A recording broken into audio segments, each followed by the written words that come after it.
السلام علیکم و رحمت الله و برکاته.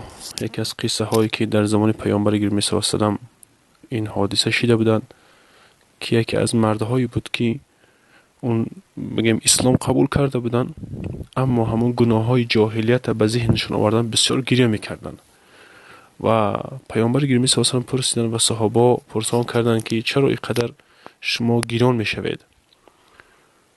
و در جواب گفت که بی نهایت من یک گناه بسیار بزرگی کردم و اون قدر گناهی نیست که من به شما ذکر کنم، چون که از بسیار سخت است. بالاخره پیامبر گرامی صلی الله علیه و سلم فرمودند که مثلا قصه کن که چی گناه است.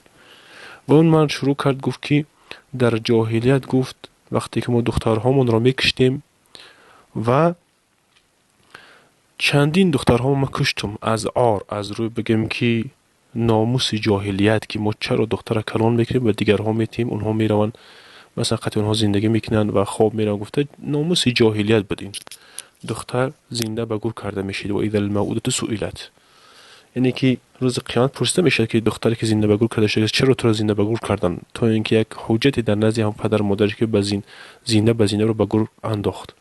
خلاصه گپ که وقتی که ما چندین میگه دخترام میگه زنده به گور کرده بودن، در گور میموندیم و از بالاش خاک میپوشوندیم. میگه بالاخره میگه یک دختری ما تولد شد، میخواستم اونو زنده به گور مثلا بیاندازم و او را خاک بپوشونم.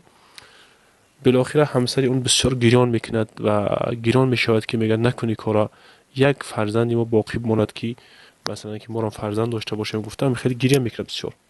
بالاخره میگه به سبب همون بسیار زاره و گیره همسرم میگه اون زنده به گور نکردم و اون کلان شد. بالاخره نزدیک به شوهر دادن شد، الکی به شوهر نزدیک شد.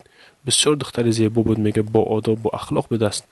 و یکی از روزها میگه همین ناموسی بگم که یعنی که جاهلیت مرا فرا گرفت و غیرت جاهلیت به من فرا گرفت و همسر ما گفتم که همین من خانه خشت ورام یک خبرگیری میرم یا اینکه چیزی مثلا دعوت شده بود است. میگه من خبرگیری میرم، دخترمون خیلی زیبا کرد، میگه فسان کرد، خوش رو کرد که مثلا قدی پدرش گفته خانه خشت ورش برات گفته که بالاخره رفتم. میگه نزدیک یک چاه بسیار چکر بود، میگه خواستم در اونجا پرتمش. اون دختر میگه بسیار گیره کرد، میگه در تنه من میگه میچسبید، میگفت که پدر جان کارو نکن، مثلا که این کار بسیار کاری هست که من میبرم از بین میرم، این کار نکن. گفته بسیار کاری بد است، گفته بسیار از من طلب کرد، گیره کرد. میگه در اونجا دیلم میگه خیلی سوخت و دیلم میگه ملایم شد که چرا من دخترم رو زنده به زنده بپرتم در این چاه. گفته بالاخره با این ایستاده میگه با فکر کرد، میگه با همون ناموس جاهلیت و غیرت جاهلیت فرا گرفت. میگه اون دختره که میگم چاه چکر پرت. میگه در همونجا میستاد، میگه آوازش بلند بسیار میبرند، میگه در داخل چاه زد. میگه ایستادم تا آواز از بین رفتن. میگه آوازش رفت و با من خیسته، بعد برگشتم به خانه خودم و میگه که همین به ذهن من اومده بسیار بسیار میگه ناراحت میشه. میگه نبی صلی الله علیه و سلم گریان میشم.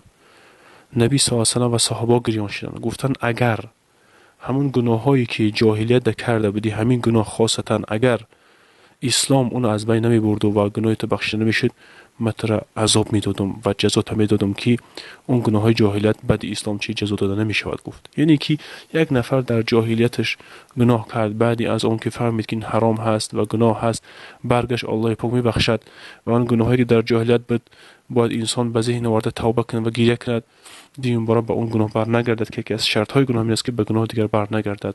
والله اعلم و علم. السلام علیکم و رحمت الله و برکاته.